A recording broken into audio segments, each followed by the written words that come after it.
Hey, this is going to be a Raw review for the 20th of April, a special Raw from London, which means it's significantly nearer to where I live, but still absolutely nowhere near, which is nice. I thought this was an okay show. It wasn't a good show, it wasn't a bad show. There were a lot of high-profile wrestling matches on this card, but there was actually probably too many wrestling matches on this card, to the extent that a lot of them seemed rushed, and there weren't enough sort of definitive finishes that made one man look really good and another bad. For me, on this card, it was a bit sort of everyone looking okay at the end. Also, the WWE continues to confound me with how little the draft seems to matter, as we got SmackDown Superstars all over this episode of Raw. Yeah, speaking of the draft confounding me, I actually thought Friday Night SmackDown would start off with a Chris Jericho promo, and he didn't appear on the show. I certainly didn't think Monday Night Raw would be starting off with a Jericho promo, and that's exactly what happened. Chris Jericho came out, and he talked about how he'd felt like a man on an island over the last year, surrounded by hypocrites. He felt he'd been unappreciated by the fans, and that was all over now, though, because he's going to SmackDown, where he will be appreciated, and he'll never be on Raw again, and the Raw fans will beg him to come back. Ricky Steamboat comes out, and he starts his promo in the way many people have started their promo against Chris Jericho recently, by going, "You're wrong, Jericho," and getting a massive cheer. He says the Raw fans are appreciative. They were appreciative of him at WrestleMania and the following night on Raw. And he says, even if they aren't, I appreciate you, because you, Jericho, have given me a chance to feel the warmth of the fans once again and to prove to them exactly what I can do. Jericho does his usual sort of, you're useless, Steamboat. Just because you compete in a match for 27 seconds doesn't make you a superstar. I'm going to eradicate you, just like I did with Snuka, just like I did with Piper, just like I did with Flair. And then he challenges him to a one-on-one match at Backlash. Then John Cena's music plays. John Cena comes out to raucous, ridiculous boos. I haven't heard him get booed this much in some time. And on the one hand, I'm happy that he's getting booed, because basically he's a talentless waste of space. On the other hand, I'm not so happy because Batista and Triple H got cheered, and of the three no-talent main eventers, overpushed main eventers on the WWE, John Cena is the best of those three. He's the most likely to put people over. You know, he gets beaten up by Swagger for sometimes. He's prepared to take a pin from the Big Show, you know. At least he has some sort of charisma on the mic, as opposed to Batista, say, who just is rubbish on the mic. So yeah, you know, if they're booing John Cena, I feel they should be booing those talentless, politicking wastes of space like Batista and Triple H. But yeah. Anyway, Cena comes out. Jericho says, "I know your shtick, Cena. I don't have to listen to it anymore. I'm not on Raw. My last act on Raw will be to walk away from you." When he walks away, Steamboat accepts his challenge for Backlash, and Cena announces that Jericho will be facing him one-on-one in a match tonight on the order of Vicky Guerrero.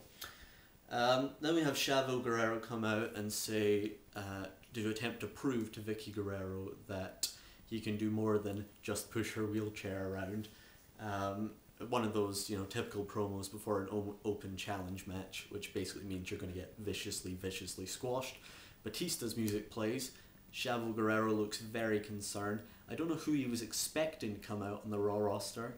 Let's be honest, unless Santino Marella's music plays on that open challenge, Chavo's going to lose.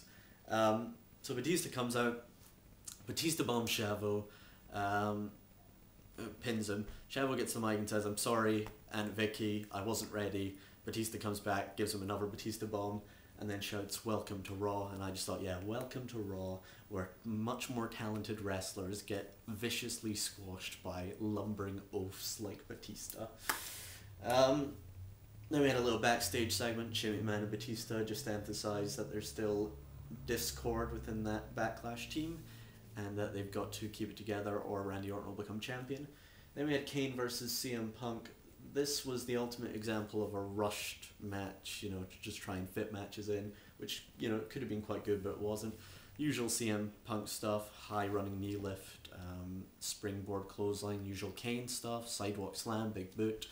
The end comes when Kane goes for a choke slam. CM Punk reverses it into a horribly sloppy looking DDT and then goes for a sort of inside cradle type cover, just an awful finish, wouldn't pin anybody. And this is the third time recently that I've seen someone try and reverse a chokeslam into a DDT and it just not work at all. Shawn Michaels versus The Undertaker at WrestleMania, Shelton Benjamin versus The Undertaker on SmackDown, and now this, which just proves you can't reverse a chokeslam into a DDT. Learn the lesson. Then we have Santino come out and deliver, you know, a little funny promo. Talks about the Morella family honor and how they always fulfill their obligations. And says, therefore, Santina must kiss the great Khali. Santina appears on a pre-recorded message on the big screen and says she can't kiss the great Khali because she has a cold sore and she's going to Italy to recover. Beth Phoenix comes out and says that Santina will kiss the great Khali and it will happen at Backlash. Why this is getting pay-per-view spot, I don't know. Then we have Melina versus Beth Phoenix. Usual stuff here. Beth Phoenix dominates, does a load of power moves, a power slam, a torture rack, beats her with her own foot, which is a nice touch. Rosa Mendez comes on the apron for no reason because Beth is in total control of this match. Beth accidentally spears Mendez instead of Melina off the apron, and then Melina hits that rubbish sunset flip power bomb thing, her finishing move, and gets the pin. Then we have Shane and Triple H basically talking to each other saying if we lose our heads then Orton becomes the champion and we can't let that happen. Then we have Cena, who gets outrageously booed once again, versus Chris Jericho in the match made earlier tonight. It starts off Jericho, this is a really good match. This is really good, you know, really good main event wrestling, you'd call it, you know, not too technical, but just good stuff. Entertaining, keeps people on the edge of their seats. Jericho gives Cena a vicious beating to start off with. Cena comes back, does the 5-knuckle shuffle, goes for the FU, but Jericho reverses it into a perfect flat DDT, proving you can reverse into a DDT from the FU. Every time Jericho throws a punch, the crowd cheer. Every time Cena throws a punch, the crowd boo. Jericho goes for that springboard dropkick move where he springs on the inside and tries to dropkick them to the outside, but Cena catches him. So Jericho does a flying bulldog into the steel steps, which was a really, really nice spot. Then we get lots of good sort of main event, exciting wrestling. They both put their submission moves on each other, and neither taps out. And then they both kick out of each other's finishing move, the code breaker, then the FU after the opponent take a long time to cover. Just a good match. Jericho looked great. Cena did okay. The worst parts were when Cena was trying to do reversals and stuff like that, which just isn't his game, and he shouldn't try it into like roll-ups or into the STF, etc. Match ends when Cena goes for a superplex. Edge runs in, pushes Cena and Jericho, causing a disqualification. Not sure who's supposed to win the match there. Then he beats on Cena for a bit, spears him, and then delivers a vicious concerto.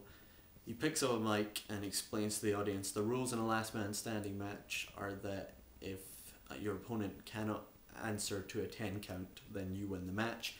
And the crowd all count up with him as he goes to 10, and then he announces, and your new world heavyweight champion, Edge, which was a nice little spot after a good match. And I'm glad they didn't make Jericho job just before he goes over to SmackDown. Yeah. Anyway, turn over to part 2, and I'll do Mysterio, Big Show, and Triple H Orton. Okay.